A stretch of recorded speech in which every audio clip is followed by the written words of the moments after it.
9월 20일 주일 4부 예배 오신 여러분 주님 환영합니다.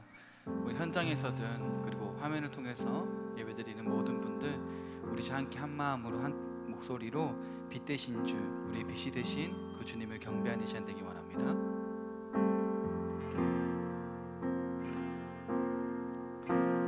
빛 되신 주, 어둠 가운데 비추사 내 눈 보게 하소서.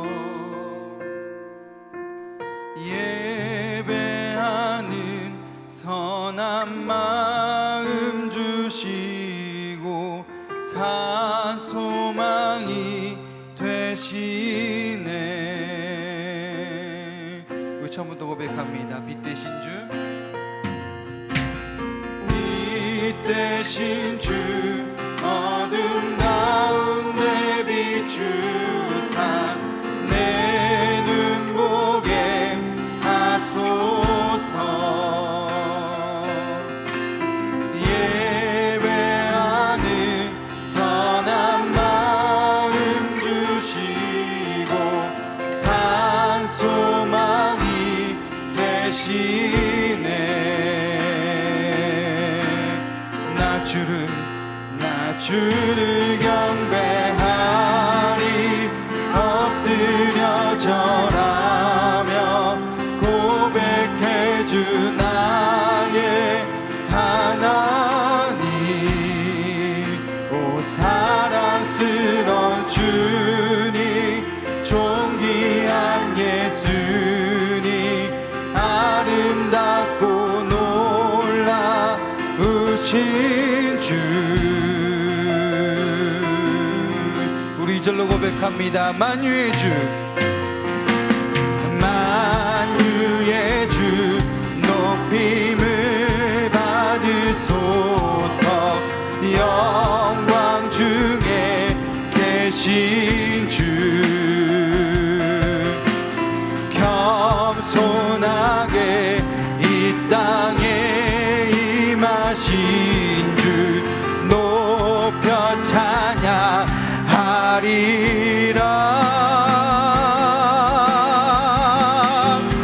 나 주를 경배하리.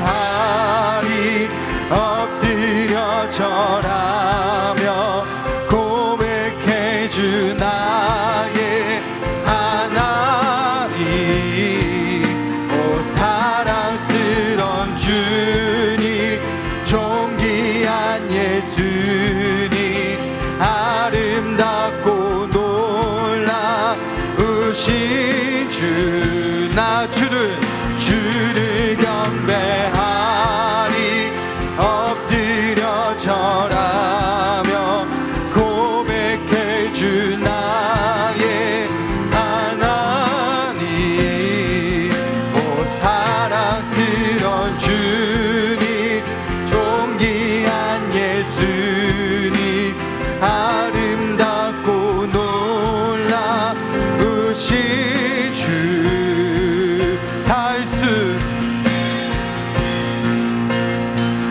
다 할 수 없네 주의 은혜. 내 죄 위한 주 십자가 다 할 수 없네 주의 은혜. 주 다시 한 번 더 고백합니다. 다 할 수 없네 주의 은혜. 위한 주 십자가. 나 주를 경배하리. 엎드려 절하며 고백해 주 나의 하나님.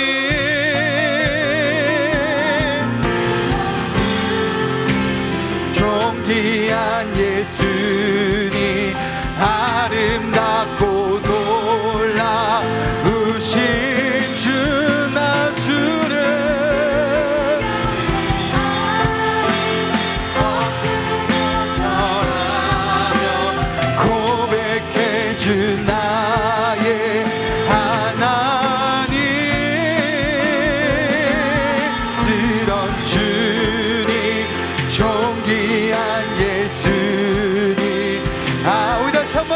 고백합니다.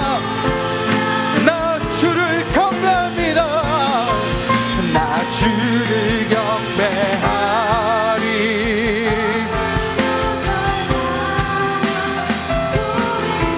주 나의 하나님, 오 사랑스런 주님, 존귀한 예수님, 아름답고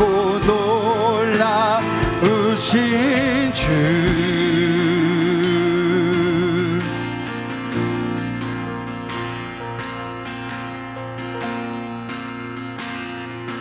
내가 매일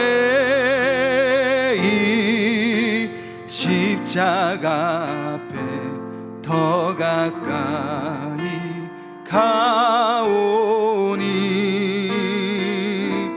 구세주의 흘린 보배 피로써 나를 정케 하소서. 내가 매일 십자가 앞에 더 가까이 가오니 구세주의 흘린 보배 피로써 나를. 우리 다시 한 번 더 고백합니다. 내가 매일 십자가 앞에, 내가 매일 십자가 앞에 더 가까이 가오니 구세주의 흘린 보배 피로써 나를 정케 하소서. 우리가 매일마다 주님의 앞에 나아가는 우리 삶이 되기 원합니다. 아멘.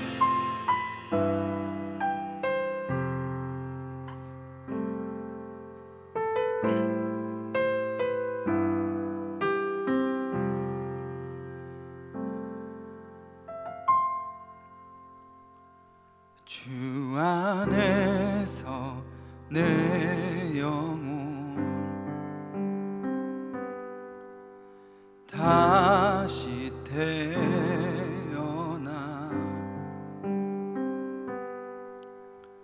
이전 것은 지나고 새롭게 됐네. 죄로 묻은 내 모습 예수와 함께 죽고 부활 생명 내 안에 새로운 삶이 열렸네.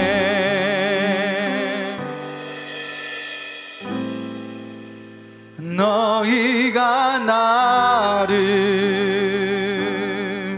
택한 것이 아니요,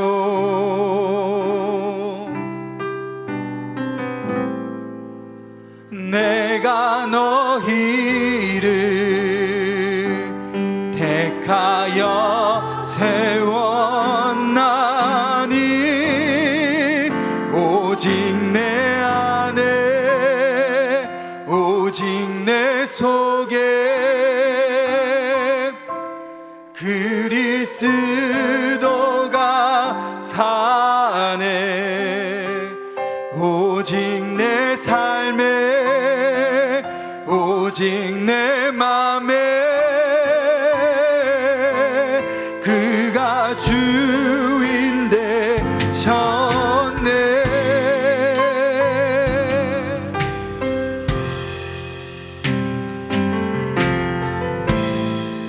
우리 다시 한번 더 고백합니다. 죄로 물든 내 모습 예수와 함께 죽고 부활 생명 내 안에 새로운 삶이 열렸네.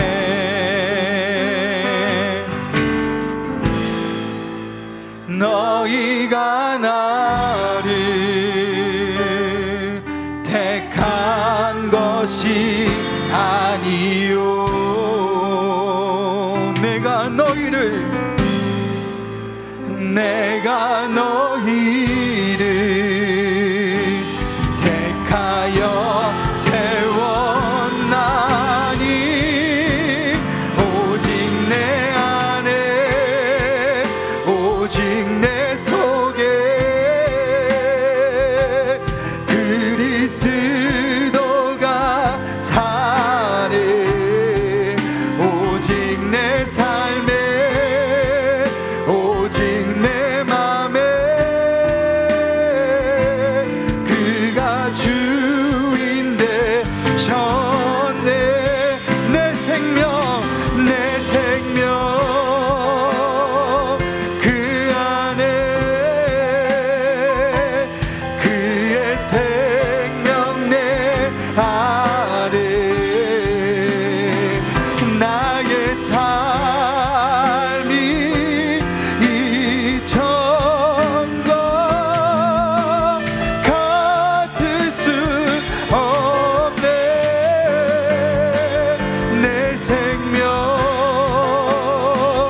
그 안에 그의 생명 내 안에 나의 삶이 이전과 같을 수 없네.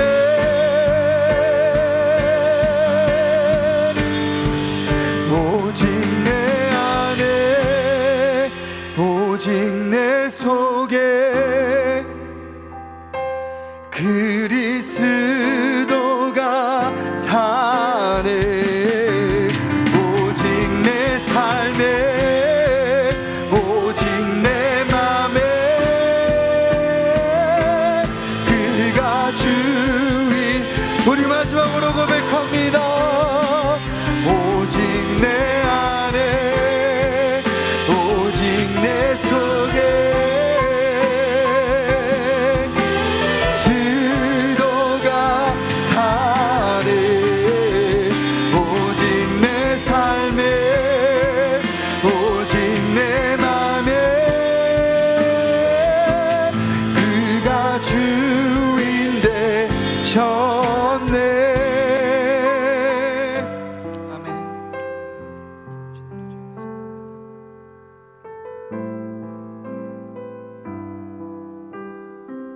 우리 함께 기도했으면 좋겠습니다. 이 시간에 기도할 때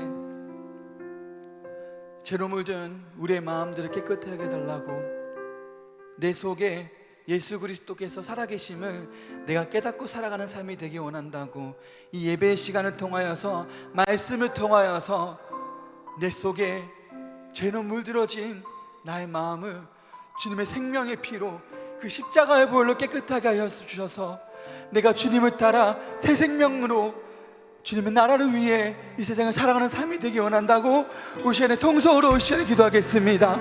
아버지, 죄로 물든 우리의 마음속에서 주님의 그 사랑이 빛나기 원합니다. 주님 시간에 주님의 성도에 가기 원합니다. 주님 임하신 그 하나님의 나라를 내가 새 생명으로 살아가는 자가 되게 하여 주셔서 아버지 내어 주시기 원합니다.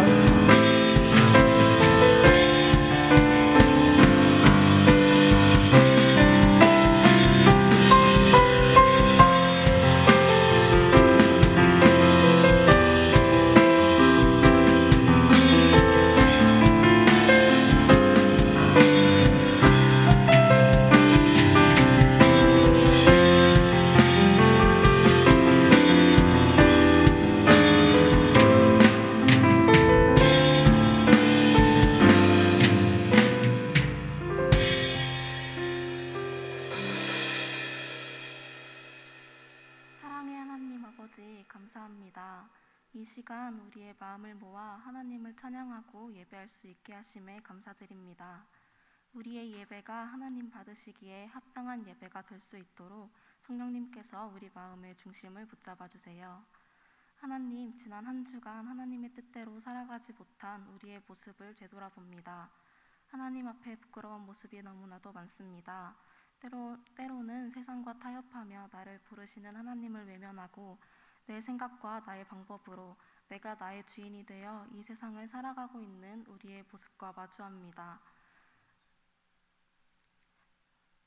우리가 죄인임을 깨닫게 하여 주시고 진정으로 회개할 수 있는 마음을 허락해 주세요. 하나님, 전 세계적으로 확산되고 있는 코로나19 바이러스로 인해 온 나라가 불안과 두려움으로 살아가고 있습니다. 하나님의 도우심과 능력으로 모든 공포와 두려움이 사라지게 해주시고 모든 상황을 지혜롭게 해결할 수 있도록 인도해 주세요. 속히 백신이 완성되어 모든 현장 예배가 회복되게 해주시고 교회 공동체가 한 자리에 모여 하나님을 예배하는 은혜를 허락해 주세요. 또한 우리의 삶의 수많은 문제와 어려움 가운데에 언제나 함께 하시고 손잡아 주시는 하나님의 그 크신 은혜를 바라보게 해주시고 하나님께서 베풀어 주신 그 사랑을 전하며 하나님 나라를 세워가는 소망교회 청년부가 되게 하여 주세요. 이제 하나님 말씀을 듣습니다. 말씀 전해주시는 박영복 목사님과 함께 해주시고 우리 안에 성령님의 일하심으로 말씀을 사모하며 하나님과 더욱 가까워지시는 시간이 될 수 있도록 도와주세요. 말씀을 듣는 것으로 끝내지 않고 그 말씀을 삶으로 살아내는 참된 그리스도인이 되게 하여 주세요. 지금도 우리를 지키시고 도우시는 예수 그리스도의 이름으로 기도드립니다. 아멘.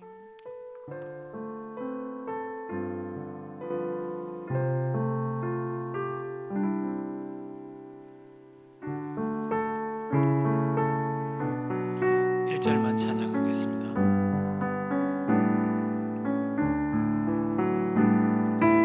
내게 있는 양의 옷과 주께 가져와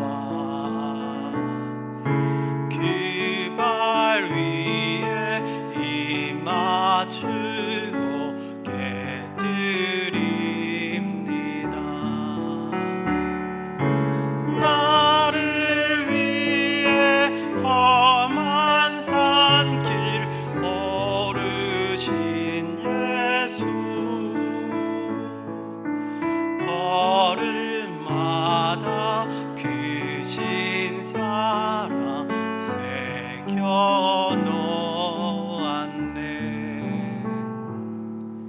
참으로 고마우신 아버지 하나님 은혜를 감사합니다. 거룩한 주일날 하나님 앞에 나옴을 잊지 않도록 도와주시고 또한 빈손으로 오지 않고 하나님께 헌물을 드리는 아름다운 손길로 이렇게 예배당에 찾게 하심을 감사드립니다. 아버지 하나님, 하늘에서 기뻐 받으시고 함께하여 주셔서 이 물질을 흠양하여 주시고 하늘의 놀라운 복으로 땅의 기름진 복으로 채워주실 뿐만 아니라 아버지 하나님, 이 물질로 인하여 하나님의 영광이 드러나는 귀한 역사가 우리 가운데 있도록 인도하시고 함께하여 주시옵소서. 오직 하나님께서 우리와 함께 하심으로 이 모든 역사가 우리 눈에 목도되며 하나님께 영광 돌리기를 소원하오니 우리 청년부 축복하시고 함께하여 주시옵소서. 걸어가신 예수님의 이름으로 감사드리며 기도드리옵나이다. 아멘.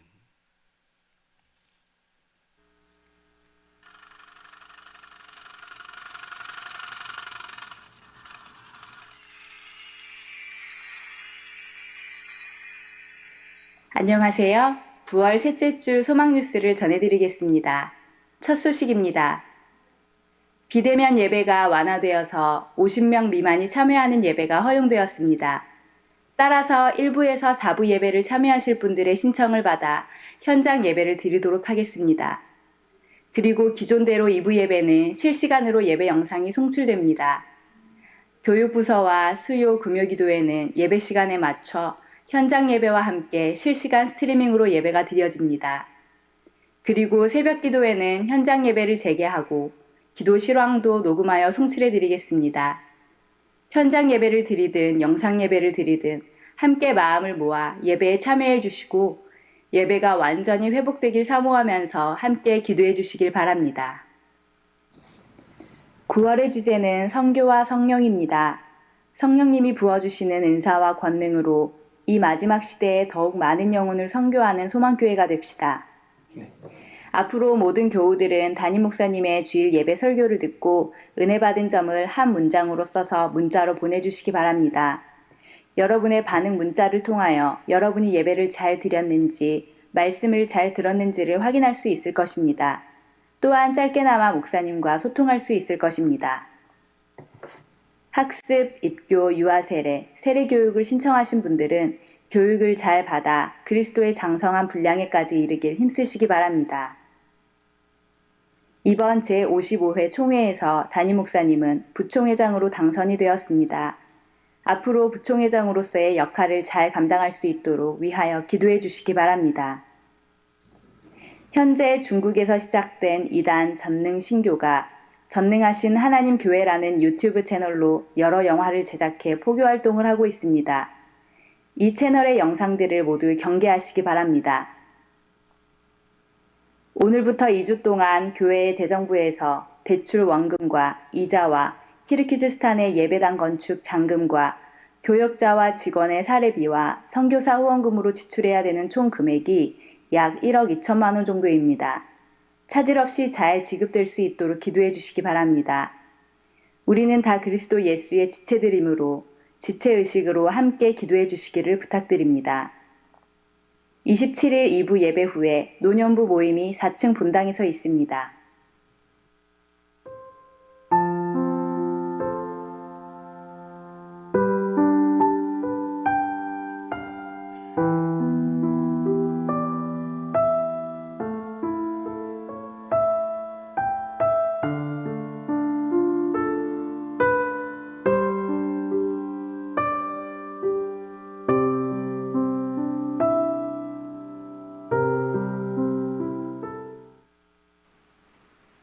하나님의 선하신 인도하심 가운데 비대면 예배가 조금씩 완화되고 있습니다. 예배가 온전히 회복될 수 있도록 다 함께 기도하는 한 주간이 됩시다. 행복한 주일 되세요. 감사합니다.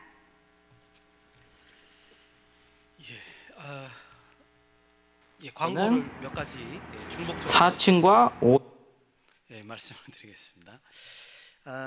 우리가 이제 50명 이하 비대면 대면 예배가 이제 허락이 됐거든요. 그래서 우리 청년부 같으면 그냥 오셔도 될 것 같아요. 그죠? 4층에서 50명, 5층에서 50명 하면 충분히 다 수용하지 않을까 그런 생각이 듭니다. 그래서 우리 온라인으로 같이 예배 드리신 분은 다음 주부터 오셔도 저희가 이제 그 법규에 위반되지 않도록 조치를 해서 예배를 드릴 수 있도록 할 테니까 오셔서 대면 예배를 드렸으면 좋겠습니다. 대면 예배와 비대면 예배는 이제 그 감동이 다릅니다. 아무래도 같이 한 마음을 다해서 예배 드리는 건 또 다르기 때문에 그래서 이제 이 대면 예배를 좀 사모하시는 게 어떨까. 물론 이제 상황이 또 악화가 되면 또 그에 합당한 조치를 저희가 또 취하고 연락을 드릴 테니까 예배로 오시면 좋을 것 같습니다. 두 번째 또 한번 말씀드리고 싶은 것은 우리 담임 목사님께서 우리 그 총회에 그 부총회장이 되셨습니다. 그래서 1년간 이제 수고하시게 되는데, 근데 저희 총회는 대신 총회거든요. 저희 교단이 대신 교단인데 부총회장이 되시면 내년에는 총회장님이 되시는 겁니다. 거의 자동적으로. 그래서 그러니까 이제 앞으로 2년간 우리 대신 총회를 위해서 우리 담임 목사님께서 이제 많이 이렇게 수고를 하셔야 됩니다. 그래서 우리가 생각나실 때마다 기도로 동역하시는 그런 청년부가 됐으면 좋겠습니다. 그럼 마지막으로 아까 전에 인터넷 그 전능신교 저기 동방신 번개라고 이렇게 알려진 이단이 있는데 요즘에 유튜브 진짜 조심하셔야 돼요. 인터넷에서 혹시 성경 지식에 대해서 이렇게 치다 보면 한참 읽다 보면 이단 사이트예요. 정말 조심하셔야 됩니다. 이게 뭐가 뭔지 구분이 안 될 때가 너무나도 많습니다. 유튜브가 또 유행하다 보니까 제가 알기로는 중국에서는 유튜브가 안 되는 걸로 알고 있는데 얘네들이 아주 난리를 또 치는 것 같습니다. 그래서 조심하시고 유의하시길 바랍니다. 하나님 말씀 보시겠습니다.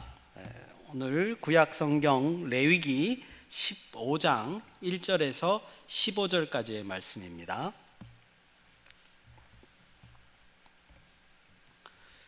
제가 가지고 있는 구약 성경은 구약 168면에서 169면 사이에 있습니다.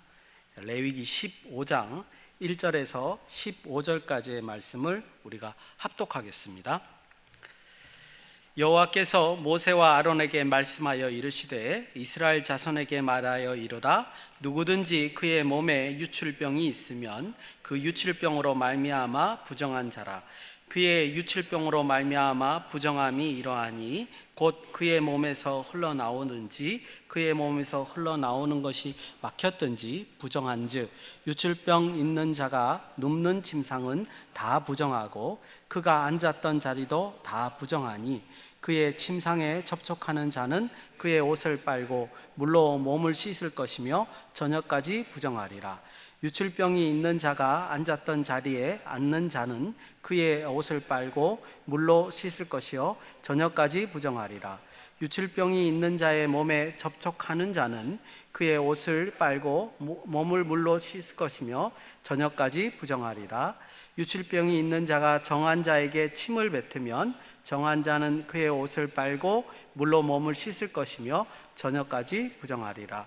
유출병이 있는 자가 탔던 안장은 다 부정하며 그의 몸 아래에서 닿았던 것에 접촉한 자는 다 저녁까지 부정하며 그런 것을 옮기는 자는 그의 옷을 빨고 물로 몸을 씻을 것이며 저녁까지 부정하리라. 유출병이 있는 자가 물로 그의 손을 씻지 아니하고 아무든지 만지면 그 자는 그의 옷을 빨고 물로 몸을 씻을 것이며 저녁까지 부정하리라. 유출병이 있는 자가 만진 질그릇은 깨뜨리고 나무 그릇은 다 물로 씻을지니라.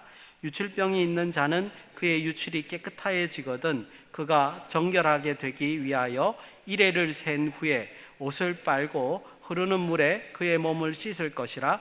그리하면 그가 정하리니 여덟째 날에 산비둘기 2마리나 집비둘기 새끼 2마리를 자기를 위하여 가져다가 회막문 여호와 앞에 가서 제사장에게 줄 것이요 제사장은 그 한 마리는 속죄제로 다른 한 마리는 번제로 드려 그의 유출병으로 말미암아 여호와 앞에 속죄할지니라. 아멘. 기도하시겠습니다. 은혜로우신 아버지 하나님, 또한 어려운 레위기 말씀을 또 우리가 묵상하고자 합니다. 은혜를 베풀어 주시옵소서. 지혜를 허락하여 주시옵소서. 레위기 말씀으로 인하여 우리가 어떻게 하나님 앞에 정결하며 거룩한 삶을 살 수 있을까 고민하는 이 시간 될 수 있도록 인도하여 주시옵소서. 함께하여 주실 줄 믿사오며 거룩하신 예수님의 이름으로 감사드리며 기도드리옵나이다. 아멘. 오늘 본문 말씀은 레위기 15장 유출병에 관한 규례입니다. 언제 이 레위기를 볼까 했는데 그죠? 벌써 15장까지 왔습니다. 우리 27장까지 있거든요. 레위기가. 그러니까 거의 반이 넘고 사실은 또 이 15장이 또 어떤 중간 정도의 16장이 정확하게 16장이 중간 정도의 신학적으로도 위치에 해당이 됩니다. 그래서 제가 오늘 말씀을 시작하기 전에 그 성경 문맥의 입장에서 레위기 15장의 위치에 대한 그 의미에 대한 얘기를 좀 말씀을 드리고 시작하는 게 좋을 것 같습니다. 우리가 이제 제가 11장을 하면서 이런 말씀을 드렸던 것이 기억이 나요. 11장부터 27장까지는 정결규례에 관한 것이다. 그렇게 말씀드리면서 이제 정말 우리 삶에서 실생활에서 어떻게 하나님 앞에 정결하게 살까? 이것을 직접적으로 관찰할 수 있는 귀한 본문이다. 이렇게 말씀을 드렸습니다. 왜냐하면 처음에 제가 레위기를 시작했을 때 이 레위기 법이라는 것은 어떤 법이라고요? 하나님과 함께 동행하는 방법. 그거를 알려주는 건데 특별히 11장에서 27장은 정결규례에 관한 거니까 하나님 앞에 어떻게 거룩해서 동행하는 걸까 그것을 고민하는 법이기 때문에 그것을 실제적으로 아는 계기가 될 것이다. 이렇게 말씀을 드리고 시작했던 게 기억이 납니다. 큰 틀에서 보면요 11장에서 16장은 제의적 정결을 나타냅니다. 그리고 17장에서 27장은 사회적 정결을 이제 말한다고 우리가 많이 얘기를 합니다. 제의적 정결이라는 건 뭐냐? 성소를 중심으로 어떻게 개인이 하나님 앞에 정결할 수 있느냐, 이것을 고민하는 거예요. 이게 이제 제의적 정결인 겁니다. 하나님 앞에 성소를 중심으로 해서 내가 거룩해지고 부정하지 않게 하는 방법, 이것을 말하고요. 그 다음에 이제 사회적 정결이라고 말하는 것은 후반부죠. 성소 밖의 일상에서 이스라엘 사회 전체가 어떻게 거룩한 삶을 유지하는가, 여기에 초점이 있는 거죠. 그래서 이 두 부분으로 또 이렇게 나누어서 볼 수 있습니다. 왜 제가 이것을 말씀을 드리냐면요, 우리가 다음번에 볼 그 레위기 16장은 대속죄일이라고 해서 아주 독특한 법입니다. 왜 독특한 법이냐면요, 제사장이 이스라엘 백성들의 죄를 대속해요. 대신 속해 준단 말이죠. 그러니까 제사장이 그걸 받아서 대속하는 그런 법입니다. 그래서 나중에 우리 신약의 히브리서에 보면 이 법이, 레위기 16장의 법이 예수 그리스도를 예표한다, 이렇게 우리가 이해할 수 있습니다. 다음번에 우리가 자세하게 다룰 텐데요. 그래서 16장이 이 제의적 정결에 속하지만 이 16장만큼은 좀 따로 떼서 우리가 독자적으로 좀 볼 필요가 있어요. 그렇다면 오늘 보는 15장은 제가 아까 말씀드렸던 11장에서 15장까지 개인적인 제의적 정결, 이거의 마지막 부분이란 말이죠. 15장이 개인적인 제의적 정결의 마지막 파트에 해당됩니다. 그걸 말하면서 제가 지금 이 말씀을 드린 거예요. 그렇다면 이 11장에서 15장까지의 의미가 뭐냐? 아까도 말씀드렸지만 17장에서 27장까지가 사회적 정결이죠. 사회에서 어떻게 거룩한 삶을, 이스라엘 전체 사회가 거룩한 삶을 살 것인가, 그거에 대한 논의라고 말씀을 드렸잖아요. 그렇다면 어떤 식으로 결론이 나냐면 이 개인적인 정결이 사회적인 정결에 뭐가 된다고요? 기초가 된다는 뜻이에요. 개인적으로 하나님 앞에 정결하지 않으면요, 이스라엘 사회가 전체적으로 정결할 수는 절대로 없는 거예요. 이루어질 수가 없는 거라는 거죠. 그만큼 이 15장에 있는 15장까지의 11장에서 15장까지의 말씀이라는 건 뭐냐면 이스라엘 전체가, 우리로 말하면 우리 교회 전체가 하나님 앞에 정결해지려면 어떻게 해야 돼요? 15장까지의 이 개인적인 정결에 대해서 철저하게 지켜야 된다, 이것을 강조하고 있다는 겁니다. 우리는 오늘 그런 것을 중심으로 해서 오늘 본문 말씀을 이제 봐야 됩니다. 앞에서도 늘 말씀을 드렸지만 어쩌면 오늘 이제 유출병에 관한 이제 정결법인데, 유출병에 관한 것을 우리가 보시면서 이런 생각을 하실 수 있어요. 이게 지금은 무슨 소용이 있느냐, 이 법을 왜 우리가 들어야 되느냐, 관심을 기울여야 되냐, 이런 말씀을 할 수 있습니다. 그런데 꼭 기억하실 것은 뭐냐면 하나님 앞에 선민으로서 개인적인 정결을 유지한다는 이 규례들이요, 그 당시에 어떤 정신을 가지고 있는 거예요? 우리들의 삶의, 성도로서의 삶의 가치를 개인적인 향유나 만족의 수준에서 하나님과 동행하는 수준으로 끌어올리는 거예요. 무슨 말이냐? 쉽게 말하면 이거예요. 어떤 사람들은 자신의 삶의 만족을 위해서 살잖아요. 나 이렇게 살다가 죽을래, 나 이렇게 즐기면서 살 거야, 이렇게 말하잖아요. 그런 삶의 수준에서 이 개인적인 규례를 지키게 되면 어떻게 되냐 하면, 졸지에 이 법만 지키면 어떻게 된다고요? 하나님과 동행하는 수준의 삶의 수준으로 옮겨지게 된다는 거예요. 여러분들 그거를 꼭 기억을 하셔야 됩니다. 그래서 이 법에 나타난, 우리가 이거를 말씀처럼 지킬 수는 없지만 이 법에 나타난 그 정신 같은 것을, 메시지 같은 것을 받아서 지키는 것은 굉장히 중요한 것이다. 우리 현대를 살아가는 성도의 입장에서 중요한 것이다. 그런 관점에서 이제 개인 정결 마지막 15장의 말씀을 한번 보시려고 합니다. 원래는 이제 그 15장 전체를 다 읽어야 돼요. 그런데 시간상 이제 불가능할 것 같기도 하고, 오히려 또 초점이 흐려질 것 같아서 1절에서 15절까지의 말씀을 제가 같이 읽었습니다. 왜냐하면 이게 이제 원래 결론이 30절에서 32절까지인가요? 그죠? 예, 33절까지 그 결론인데 뒤에 결론을 더 강조를 해야 되는데 앞에 있는 규례도 모르고 뒤에 결론을 강조하는 건 좀 의미가 퇴색될 것 같아서 일단 어떻게 이게 돌아가나, 정결 규례가 어떻게 돌아가는가를 한번 살펴보고 그 다음에 이제 결론적으로 메시지를 한번 살펴보도록 하겠습니다. 먼저 생각보다 15장은 그 구조를 조금 알면 되게 쉽게 이해가 갑니다. 제가 이제 말씀으로 드릴 테니까 눈으로 보시든지 표시라든지 하면 좋을 것 같습니다. 15장 1절은 이제 시작점이고요. 15장 2절부터 12절까지가 남자의, 이거 남성의 경우에요. 남자의 지속적인 유출병. 그러니까 그냥 그 이제 뭐 액체라든가 피라든가 이런 것이 흘러나오는 그 병에 관한 건데 지속적으로, 일시적인 게 아니라 지속적으로 흐르는 그 유출병에 관한 얘기가 2절에서 12절에 나오고 있습니다. 그리고 13절에서 15절은 그거에 대한 그 사람이 이제 다 낫거나 이제 그렇게 그 사람을 어떻게 정결할 것인가, 정결 의식이 이제 소개되고 있습니다.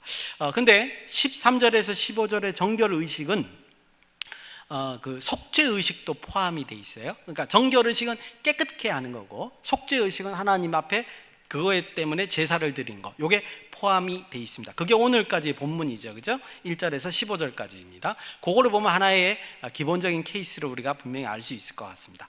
그 다음에 16절에서 18절은 역시 남자에 관한 것인데 일시적인 유출병에 대해서 나와 있고 여기에는 속죄 의식이 없습니다. 그러니까 일시적일 때는 속죄 의식이 없어요. 그 다음에 19절에서 24절 보면 여자의 일시적인 유출병에 관한 것이 나와 있고 그 다음에 25절에서 27절을 보면 여자의 지속적인 유출병에 관한 규례가 나와 있습니다. 그리고 28절에서 30절은 그것에 대한 정결의식, 여자의 그 지속적인 유출병에 대한 정결의식이 소개되고 있습니다.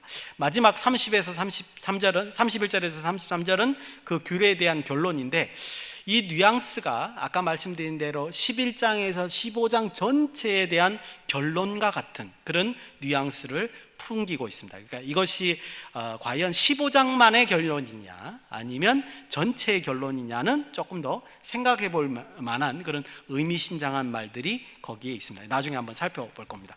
그럼 정리를 해보면 뭐냐면 생각보다 15장의 내용은 간단해요.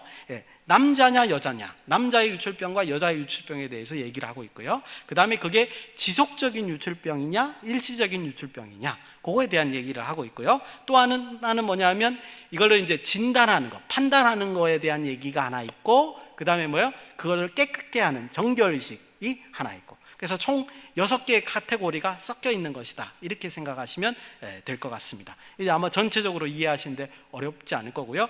대부분은 똑같기 때문에 저희가 1절에서 15절까지만 자세히 보면 나머지는 차이점을 말씀드린 건 몇 가지 안 되니까 그렇게 한번 내용을 살펴보도록 하겠습니다.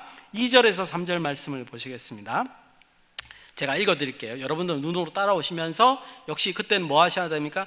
특징이 뭔가, 이때까지 우리가 봤던 정결 규례와 어떤 차이점이 있는가 주목해 보시길 바랍니다. 이스라엘 자손에게 말하여 이르라. 누구든지 그의 몸에 유출병이 있으면 그 유출병으로 말미암아 부정한 자라. 그의 유출병으로 말미암아 부정함이 이러하니 곧 그의 몸에서 흘러나오는 것이 막혔든지 부정한즉, 이렇게 되어 있습니다. 혹시 앞에 11장에서 14장까지의 규례와 오늘 지금 2절 3절에서 표현되어 있는 유출병에 관한 규례에서 차이점이 뭔가 혹시 발견해 보셨습니까? 제가 답변해야죠, 그죠? 유출병의 차이점은 뭐냐면요, 내부에서 외부로 나온다는 거예요. 여러분들 12장에서는 기억해 보시면 뭐였냐 하면 12장에서는 그 먹는 거, 그죠? 먹는 거. 그 다음에 동물의 사체. 11장이 그렇고요. 12장에서는 뭐예요? 할례. 그죠? 13장, 14장은 뭐예요? 피부에 난 거. 13장은 사람 몸 피부에서 난 거. 14장은 벽에 이 표면에 나타난 이상 징후. 그러니까 전부 다 뭐예요? 외부에 관한 그 이상 징후에 대해서 이제 그 정결 규례가 있었습니다. 근데 이 15장의 내용을 보니까 뭐예요? 내부에서 흘러나오는 것, 즉 내부의 것도 우리가 정결해야 될 필요가 있다는 걸 잘 보여주고 있다는 겁니다. 또 하나 여기서 특별한 또 특징이 있습니다. 뭐가 있죠? 제사장에게 안 보이죠. 그쵸? 앞에는 제가 그랬잖아요. 아니, 피부병이 났는데 의사한테 가야지 왜 제사장에게 먼저 보이냐 이랬잖아요. 근데 여기서는 시작점에 뭐예요? 제사장이 보일 필요가 없어요. 즉 그 말은 무슨 뜻이죠? 알아서 해도 된다는 거예요. 그러니까 이 말은 뭐냐면 뭔가 모르게 유출병에 관한 규례는 그렇게 부정을 심각하게 간주하는 것은 아니다. 뭔가 자율적이면서 뭔가 모르게 조금 덜 약한 규정을 좀 제시하는 것이 아닌가 이렇게 느껴진다는 거죠. 이게 2절에 3절에서 우리가 차이점을 발견해낸 겁니다. 그런데 그렇다고 해서 우리가 놓치지 말아야 할 게 하나 있습니다. 4절에서 이제 5절을 읽어볼 텐데요. 유출병만의 아주 독특한 규례가 있습니다. 4절 5절을 제가 읽을 테니까 여러분 한번 찾아보십시오. 대표적으로만 사실 읽지만 유출병이 있는 자가 눕는 침상은 다 부정하고 그가 앉은 자리도 다 부정하니 그의 침상에 접촉하는 자는 그의 옷을 빨고 물로 몸을 씻을 것이며 저녁까지 부정하리라. 혹시 찾으셨습니까? 뭐냐 하면 직접 접촉이 없어도 간접 접촉으로만 해도 부정할 수 있습니다. 이게 차이점이에요. 그걸 제가 한번 찾아보니까 누웠던 침상, 앉았던 자리, 침상에 접촉한 자, 7절에 보면 유출병이 있는 자의 몸에 접촉한 사람, 그 다음에 8절에 보면 침 튀긴 자, 9절에 보면 유출병이 있는 자가 탔던 안장, 11절에 보면 손 씻지 않고 만진 것, 그 다음에 그까지. 그렇듯이 지금 못하는 건 뭐예요? 직접적으로 닿지 않아도 한번 대했던 것을 딴 사람이 대이게 되면 뭐예요? 그것도 부정한 것이 되는 것을 볼 수 있다는 거예요. 간접적으로 접촉했던 것을 부정하다고 정의를 하고 있는 거죠. 그러면 15장에서 정의되고 있는 유출병의 강조점은 뭐냐? 이렇게 우리가 정의를 내릴 수 있습니다. 이 15장에서 정의하는 유출병은요, 그렇게 부정에 대해서 강한 규제를 하고 있지는 않은 것 같아요. 그런데 한 가지 특이한 점은 뭐냐 하면 그 부정의 연쇄적인 발생에 대해서는 뭐예요? 경고를 주고 있다는 거죠. 그죠? 그러니까 부정의 전염성에 대해서는 경고를 주고 있고 그 부정을 깨끗하게 하거나 혹은 그 규례, 정결 규례는 그렇게 힘들게 하지는 않는 것 같다는 거예요. 마치 우리 이 레위기 설교를 참 오래 잘 잡았어요. 왜냐하면 코로나 때문에 우리가 이해가 되게 빨라요. 그죠? 코로나19가 어떤 특징을 가지고 있죠? 전염력은 굉장히 센데 그 치사율은 상대적으로 낮죠. 여러분들 그 바이러스 질병은요, 두 가지 중에 하나예요. 걸리면 죽는 것, 즉 전파력은 약하지만 치사율이 높은 바이러스 병이 있습니다. 대표적으로 에볼라 바이러스죠. 그죠? 에볼라 바이러스가 치료제가 나와서 말이지 사실은 걸리면 치사율이 95%예요. 근데 이게 무슨 바이러스에게도 아주 안 좋은 점이 뭐냐면 제가 바이러스 입장을 대변할 필요는 없지만 치사율이 높다는 것은 자기가 살고 있는 숙주가 금방 죽어버린다는 뜻이죠. 그러면 자기도 없어져 버려요. 그렇죠? 치사율이 높으면 자기도 빨리 사라지는 거예요. 전파력이 약할 수밖에 없는 거예요. 반대로 전파력이 넓다는 뜻은 뭐죠? 숙주를 괴롭히긴 하지만 치사율은 적다는 것을 말하는 겁니다. 마치 지금 오늘 이 15장의 유출병의 규례는 이런 것 같단 말이죠. 연쇄적인 발생에 대해서는 예방적인 차원에서 매우 강조하지만 그렇다고 해서 그것을 해결하는 측면에서 보면 그렇게 강조하는 것 같지는 않다. 그저 몸을 씻고요, 그 다음에 옷을 빨고 저녁까지만 기다리면 부정은 해결됩니다. 이게 이제 15장에 있는 유출병의 아주 특징이다, 이렇게 볼 수 있습니다. 자, 이제 그 정결 의식에 대한 얘기를 한번 보죠. 이렇게 지속적인 유출병이 있는 당사자가 이제 낫게 됐어요. 그럼 어떻게 하면 되느냐? 13절에서 15절까지의 말씀입니다. 역시 제가 읽을 테니까 여러분들이 눈으로 따라오시면 좋을 것 같습니다. 유출병이 있는 자는 그의 유출이 깨끗해지거든 그가 정결하게 되기 위하여 1회를 센 후에 옷을 빨고 흐르는 물에 그의 몸을 씻을 것이라. 그리하면 그가 정하리니 여덟째 날에 산비둘기 2마리나 집비둘기 새끼 2마리를 자기를 위하여 가져다가 회막문 여호와 앞에 가서 제사장에게 줄 것이요 제사장은 그 한 마리는 속죄제로 다른 한 마리는 번제로 드려 그의 유출병으로 말미암아 여호와 앞에 속죄할지니라. 아멘. 예. 제가 이렇게 구획을 나눠드리고 설명을 하니까 생각보다 쉽죠. 근데 혼자 읽으시려면 굉장히 어렵게 느껴질 겁니다. 이게 레위기만의 특징이에요. 간단히 설명하면 유출병이 멈추면 어떻게 되느냐? 7일을 기다립니다. 7일이라는 얘기는 우차 많이 들어서 아시죠? 아마 그 부정이 옮겨가지 않게 하기 위한 일정 기간인 것 같습니다. 참 묘하게 우리도 현대에 와서도 이 7일, 14일을 지키죠, 그죠? 그 우리 피부병은 14일을 떨어뜨리는 걸로 볼 수 있었습니다. 그 다음에 7일 후에 옷을 빨고 몸을 씻어 정결하면 그 다음에 이제 저녁까지만 부정하니까 그 다음 날 가서 하나님 앞에 속죄 의식을 치르면 됩니다. 속죄 의식도 굉장히 쉽습니다. 어떻게 하냐면 비둘기 2마리 잡아서 그죠? 하나는 속죄제로, 하나는 번제로 하나님께 드리면 끝나는 거죠. 제물의 값에서 사실 가장 싸지는 않지만 그래도 싼 제물에 해당되는 게 바로 이 비둘기니까 지속적인 유출병에 관해서는 이런 정결 속죄 의식을 치르는 것을 우리가 볼 수 있습니다. 여러분들 여기서도 우리가 꼭 기억할 거는 뭐냐면 유출병에 관해서도요 의료적인 관점에서 접근하고 있지 않다는 겁니다. 이 본문은 기본적으로 뭐예요? 항상 제의적인 관점에서만 접근을 하고 있다는 거죠. 즉 하나님 앞에 정결하냐 정결하지 않느냐 이것만 따지고 있다는 사실이죠. 이제 15장의 나머지 부분 일시적인 유출에 관한 것, 여성들에 관한 것을 한번 살펴봅니다. 간단하게 차이점만 말씀을 드릴게요. 16절에서 18절 남자의 일시적인 유출. 근데 여기에 뭐가 속하냐 하면 성행위를 하면서 설정하는 것도 설정에 관한 것도 여기에 포함이 돼요. 그랬을 때 어떻게 해요? 이제 그 성행위를 하게 되면 몸을 씻고 옷을 빨고 저녁까지 부정하게 된다는 거죠. 근데 속죄 의식은 치르지 않습니다. 비둘기 잡아서 제사 드릴 필요는 없습니다. 그게 특별히 규정이 돼 있다는 거예요. 19절에서 24절에 보면 여성의 일시적인 유출을 또 설명하고 있습니다. 여기에는 여성의 월경 기간이 설명되어 있습니다. 여기서 보면 어떻게 되냐면 그 내용이 다 똑같아요. 그러니까 여성이 월경 기간에 있을 때도 역시 부정의 전파력이 남성의 그 유출병과 똑같이 전파력이 세다고 표현이 되어 있습니다. 닿는 모든 것이 여성의 월경 기간이 됐을 때 닿는 모든 것이 부정하다 이렇게 표현이 돼 있죠.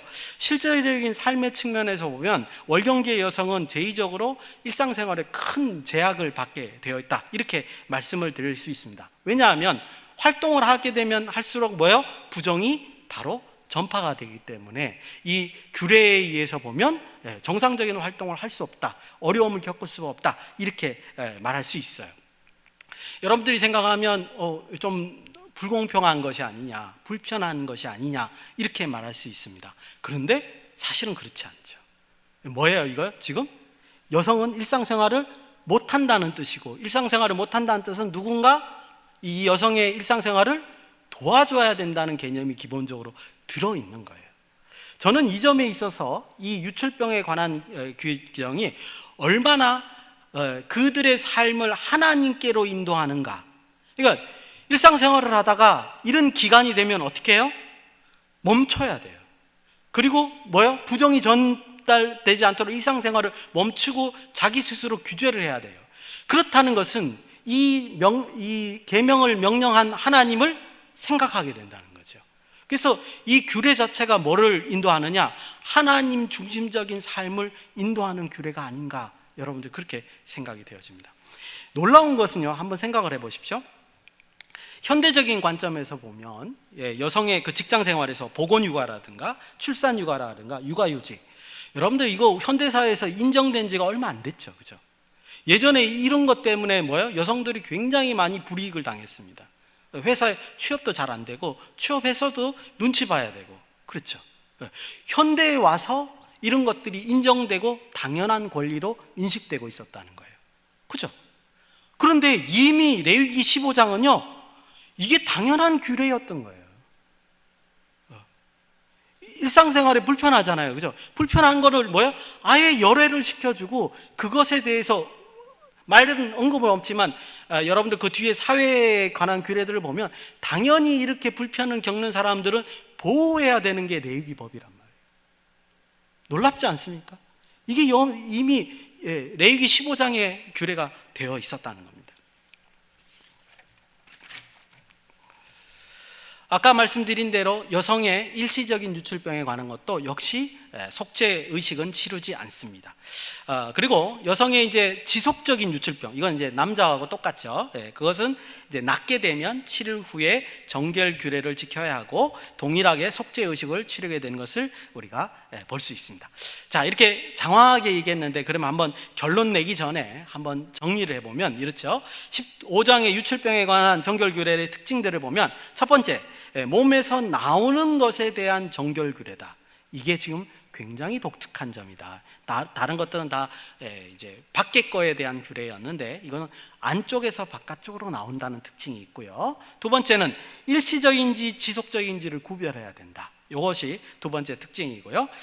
그리고 이것을 구별해서 뭐예요? 그 정결하게 하는 의식은 굉장히 간단하다는 거죠. 예를 들어서 옷 빨고 그 다음에 깨끗하게 씻고 저녁까지 있으면 기본적으로는 정결하게 되는 것이고, 지속적인 병에 의하면 어떻게 한다고요? 속죄 의식을 한번 더 치러야 되는 것이고, 그런 걸로 끝난다는 거죠. 그 다음에 이제 또 다른 특징은 남자의 설정이라든가 여자의 그 월경기라든가 이런 생리적인 차이, 일시적인 유출에 관한 것은 그런 생리적인 차이가 있을 뿐 나머지는 동일하게 그 규정이 제정되고 있다라는 것을 살펴볼 수 있습니다. 이것이 이제 제가 정리를 한 거고요. 이제 마지막 31절에서 33절까지가 결론이지만 우리 31절을 한 목소리로 같이 읽으면서 그 오늘 규정에 대한 것을 한번 마무리해 보죠. 31절입니다. 시작. 너희는 이와 같이 이스라엘 자손이 그들의 부정에서 떠나게 하여 그들 가운데에 있는 내 성막을 그들이 더럽히고 그들이 부정한 중에서 죽지 않도록 갈지니라. 아멘. 혹시 이 31절을 읽으면서 느끼셨습니까? 굉장히 무게감 있는 표현을 지금 하고 있습니다.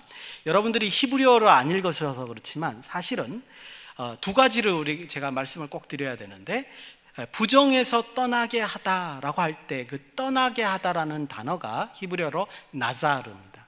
근데 이 나자르라는 단어가 어디에 쓰이냐면 주로 여러분들 그 성경에 나실인 아시죠?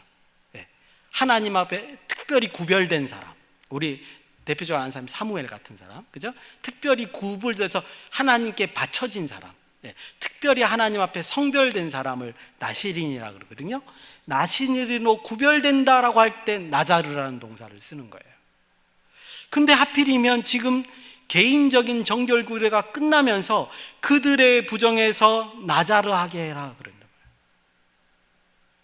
그들의 부정에서 특별히 구별하게 해라 이렇게 말하는 거예요. 나실인이 하나님 앞에 특별히 구별하게 하는 것처럼 이 개인적인 부정을 어떻게 한다고요? 특별히 구별하면서 살아라 이렇게 지금 얘기하고 있는 거예요. 그러니까 히브리어는 굉장히 강하게 표현하고 있는 것이다 이렇게 말씀드릴 수 있습니다. 그러니까 지금까지 다루었던 이 모든 개인적인 부정, 어떻게 생각하면 우리 지금 현실에도 맞지 않는 이 법이요, 어떻게 해요? 하나님 앞에 특별하게 구별해야 된다는 거죠. 그러면 우리는 거꾸로 어떻게 해야 돼요? 이런 법에서 오는 메시지를 우리 현대적인 삶에서는 특별히 구별하게 생각을 해야 돼요. 나실인지 구별되는 것처럼. 두 번째는요, 뒤에 말이 아주 굉장히 의미심장하죠. 내 성막을 그들이 더럽히고 그들이 부정한 중에서 죽지 않도록 할지니라. 그들이 부정한 중에서 죽지 않게 하기 위해서 이 법을 지금 제정하고 그들을 위해서 만들었다는 거예요. 이게 우리 생각에서는 별거 아니지만 이스라엘 사람들에게는 심각한 겁니다. 이스라엘 당시에는 예수님이 오시지 않으셨죠. 그 말이 무슨 말이냐면, 예수님이 오셨으면 예수님을 믿음으로 죄사함을 받아서 죄가 해결이 되지만, 이 당시 사람들에는 죄를 어떤 식으로 해결을 하죠? 제사 지내는, 율법을 지키고 제사 지내는 거. 근데 여기서 뭐라고 하냐면 부정한 중에서 그들이 죽지 않도록 하라는 거예요. 만약에 부정한 중에서 그들이 죽으면 그 뜻은 무슨 뜻이죠? 왜? 죄 가운데 죽는 거예요. 그러면 죽으면 그 죄에 대한 대가를 치러야 되는 거죠. 죄의 대가는 뭐죠? 무조건 사망입니다. 죄를 안고 죽는 사람은 뭐 할 수 있다는 거예요? 영생하지 못한다는 결론이 내려지는 거예요. 직접적으로 말을 하고 있지 않지만 암시적으로 우리가 그것을 얘기하고 있다는 것을 알 수 있습니다. 그러니까 이 부정을 구별하는 데 있어서 어떻게 하라고요? 목숨 걸고 해야 된다는 얘기예요. 안 그러면 천국 못 간다는 얘기예요. 쉽게 말하면. 그런 자세로 지금 이 정결규례를 지켜야 된다는 거예요. 그거를 아론의 아들들에게 맡긴 거란 말이죠. 여러분들, 그러니까 오늘 이 말씀을 이제 조금 더 이제 간단하게 두 가지로 묵상할 텐데요. 이 묵상을 할 때 이렇게 묵상하는 이 내용을 어떻게 메시지를 어떻게 해야 된다고요? 마치 목숨 걸고 지키고 그것을 따라야 된다는 그 생각으로 우리가 묵상을 해야 된다. 이런 말을 여기서 내포하고 있다. 이렇게 말씀드릴 수 있습니다. 이제 오늘 말씀을 두 가지로 짧게 묵상하면서 설교를 마치려고 합니다. 첫 번째는 몸에서 나오는 것, 이것에 대한 묵상을 함께 했으면 좋겠습니다. 일반적으로 우리가 몸으로 들어가는 것을 조심해야 된다. 그래야지 몸이 유익하다. 이런 생각을 많이 하죠. 그러니까 먹는 거 잘 먹어야 된다. 그죠? 쓸데없는 거 먹지 말아야 된다. 그러잖아요. 그죠? 그렇지만 오늘의 본문의 강조점은 뭐냐면 몸에서 나오는 것도 조심해야 된다 말하고 있습니다. 몸에서 나오는 것이 부정하게 만들 수 있다라고 말하고 있고요. 몸에서 나오는 것 또한 정결하게 해야 된다. 이렇게 강조하고 있다는 거죠. 그래서 몸에서 나오는 것이 우리 몸 전체를 부정하게 할 뿐만 아니라 일상적인 삶을 영위하는 데 방해가 될 수 있다고 말하고 있는 거예요. 그걸 우리에게 메시지 하나로 던져주고 있다는 거죠. 이것을 어떻게 이해하면 좋느냐? 마가복음 5장 25절에서 34절에 12년간 혈류증을 앓는 여인에 관한 이 예화가 아주 우리에게 좋은 이해를 허락하는 것 같습니다. 저는 이 혈류증의 12년간 혈류증을 앓는 여인의 그 사건을 통해서 아마 여러분들 대부분 다 잘 아실 거예요. 모르시는 분은 마가복음 5장을 읽어보시면 됩니다. 보면 그 여인의 믿음의 자세와 행동을 처음 거기 본문에는 잘 보이지 않지만 레위기 15장과 비교해 보면 이게 이렇구나라는 걸 우리가 대강 알 수 있다는 거죠. 이 여인은 장기간 동안 혈류증을 앓았습니다. 혈류증이라는 건 계속 이제 유출이 되는 병이에요. 혈액이 계속 이제 나오게 되는 병이죠. 그 이제 자궁에서 이게 피가 계속적으로 나오는 겁니다. 그러면 이 뜻은 레위기 15장에 의하면 무슨 뜻이죠? 지속적으로 이 여인은 부정한 상태가 되는 거예요. 지속적으로 부정하다 그러면 이스라엘 사회에서는 어떻게 되죠? 일상적인 생활을 하지를 못하는 거예요. 일주일이면 어떻게 견딜만 하죠. 근데 어떻게 12년간 이런 삶을 살 수 있냐? 그래서 우리가 이런 상상을 한번 해보면 이걸 알 수 있어요. 근데 이 여인이 어떻게 했습니까? 예수님의 옷자락을 만지면서 내가 이 옷자락을 만지면 거기 표현이 구원을 얻을까 한다라고 했단 말이죠. 그 마음을 한번 생각해 보면요. 제가 생각할 때 이 여인은 율법을 알고 있었어요.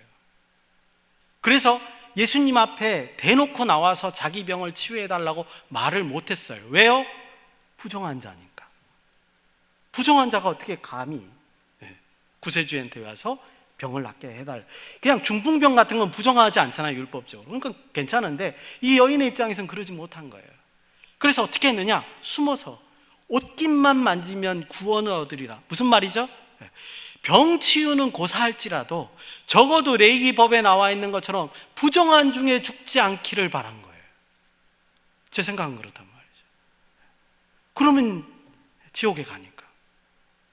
자기는 이 옷깃만 잡아도, 예수님의 옷깃만 잡아도 자기는 병은 고사하더라도 적어도 부정이 낫게 되지는 않을까. 지극히 거룩하신 분이니까. 그런 생각을 하지 않았을까.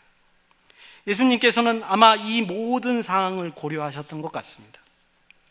딸아, 내 믿음이 너를 구원하였으니 평안히 가라. 내 병에서 놓여 건강할지어다. 이 한마디가 이 여인에게 얼마나 위안이 되고 또 기쁨의 말씀이었는가 우리가 15장을 통해서 알 수 있었다는 거죠. 하나 더 말씀드리고 싶은 것은 이 여인의 부정에 대한 적극적인 태도예요. 자기가 부정한 상태에 있는데 이 여인은 어떻게 했느냐? 자신의 부정이 혹 예수님께 넘겨갈 수도 있고요. 그것 때문에 자기가 비난받을 수 있고 돌에 맞아 죽을 수도 있는 상황이거든요. 그럼에도 불구하고 자기가 옷깃을 만지려고 하는 이 적극적인 행위는 뭐냐? 자신의 부정을 넘어서 자신의 구원에 이루고 싶은 그것을 소원하는 그 마음의 표현이 행동으로 옮겨진 거라는 거죠. 여러분들, 하나님이 이 마음을 귀하게 여기시지 않을 리가 어떻게 있겠냔 말이죠. 그죠? 당연히 귀하게 여겼을 거예요. 다른 사람은 구세주가 왔는데도 구세주도 알아보지도 못해요. 그저 병 낫는 거, 부유하게 되는 거, 자리에 올라가서 명예 얻는 거, 이런 것만 생각한단 말이죠. 근데 이 여인은 적어도 나는 부정한 중에 죽지 않고 구원을 받을 수 있겠다, 이 일념으로 감히, 죽을지도 모르지만 감히 옷깃을 만진 것이다, 이렇게 볼 수 있습니다. 제가 생각할 때 이런 자세가 하나님 명령에 대한 적극적인 신앙의 자세가 아닐까, 그런 태도로서 하나님 앞에 서야 되지 않을까, 이런 생각을 합니다. 두 번째로는요, 두 번째 메시지는 더 짧게요. 부정의 연쇄적인 전파라도 이게 사소한 거일 수 있습니다. 사소하게 여긴다고 말씀을 드렸죠. 철저한 대비책이 필요하다, 이런 것을 전달해 주고 있습니다. 그래서 오늘 또 말씀을 보니까 그것이 밖에서 몸 안으로 들어가는 게 아니라 몸 안에서 바깥으로 나오는 거라는 거죠. 그러면 우리 현대를 사는 성도의 입장에서 부정의 연쇄적인 전파를 일으킬 수 있고 몸 안에서 몸 밖으로 나오는 것이 뭘까? 그래서 그걸 우리가 철저히 대비책을 세워야 될 요소들이 뭘까 한번 묵상해 봤습니다. 그랬더니 제가 생각나는 거는 뭐 틀릴 수도 있겠지만 묵상해 보니까 생각과 말과 행동이에요. 그렇죠? 여러분들, 말과 행동은요, 잘못하면 그 자체로 이웃에게 상처를 줄 수 있습니다. 전파력도 강해요. 정말 조심하셔야 됩니다. 그래서 항상 삼가해야 돼요. 삐뚤어진 생각은요, 한 사람의 인생, 자기 인생뿐만 아니라 나무의 인생까지도 망칠 수 있습니다. 사고가 굉장히 중요한 거예요. 어쩌면 이 영향력은요, 밖에서 몸 안으로 들어가는 것보다 더 심각할 수 있어요. 뭐 하나 잘못 먹으면 체에서 일순간만 좀 고생하면 될지도 몰라요. 물론 또 안 그럴 수도 있겠지만, 하지만 이 몸 안에서 바깥으로 나오는 것은 사회생활하는데, 신앙생활하는데 아주 지속적인 영향을 미칠 수 있습니다. 자기뿐만 아니라 남들에게까지. 그래서 제가 생각할 때는 이것은 사회생활이나 신앙생활에 있어서 특히 이웃과의 관계적인 측면에서 더욱 삼가해야 될 부분이 아닌가, 이런 생각을 제가 해봤습니다. 만일 우리 자신의 생각과 언행이 다른 사람들의 신앙에 직접적인 영향을 미치게 된다면, 그리고 또 우리 각자가 그런 리더나 선생의 위치에 있게 된다면, 특별히 오늘 주시는 말씀에 대해서 우리는 삼가해야 되지 않겠느냐, 그런 생각을 한번 해봅니다. 반면에요, 좀 더 적극적이고 긍정적인 측면에서 이렇게도 볼 수 있습니다. 성도 하나의 생각과 말과 행동은요, 복음을 전파하는데 아주 귀한 도구가 될 수 있습니다. 한 사람의 말로, 한 사람의 행동으로 일생을 바꿀 수 있습니다. 여러분들, 제가 그런 경우예요. 제가 교회를 가게 됐는데 어떤 생각을 했냐면, 저는 그때 예수님을 알지 못하고 그저 김치 하나 먹으려고 교회를 갔습니다. 아주 사소한 이유로 갔죠. 그런데 교회를 갔는데 장로님이 앞에서 예배를 드리는데 아주 열심히 예배를 드리고 정성스럽게 예배를 드리는 거예요. 그래서 제가 생각했어요. 그때 처음 교회 간 거예요. 그 뭐라고 생각해요? 저렇게 이제 나이 드시고 그리고 정갈한 모습이고 훌륭한 분이라고 생각되는 분이 저렇게 예배 드리면 가치가 있겠다, 저는 그렇게 생각했어요. 정말이에요. 처음 느낌이 그랬어요. 그리고 그 다음 주에 이제 장로님이 저를 불러요. 저는 몰랐죠. 알고 봤더니 학습 교육이었어요. 그래서 학습받고 세례받고 이렇게 목사가 됐어요. 누가 알겠어요? 누가 이걸 예상했겠냔 말이에요. 그렇지 않습니까? 여러분들, 이 복음 전파의 귀한 도구가 될 뿐만 아니라요, 교회를 세우고 더욱 튼튼히 유지하는 기둥이 될 수도 있습니다. 성도의 말과 행동과 사고가요. 바라기는 몸에서 나오는 모든 것에 정결을 유지하셔서 부정에서 떠날 뿐만 아니라 하나님 나라의 거룩한 도구가 되시는 그런 저와 여러분이 되시기를 예수님의 이름으로 축원드립니다. 기도하시겠습니다. 참으로 고마우신 아버지 하나님, 은혜를 감사합니다.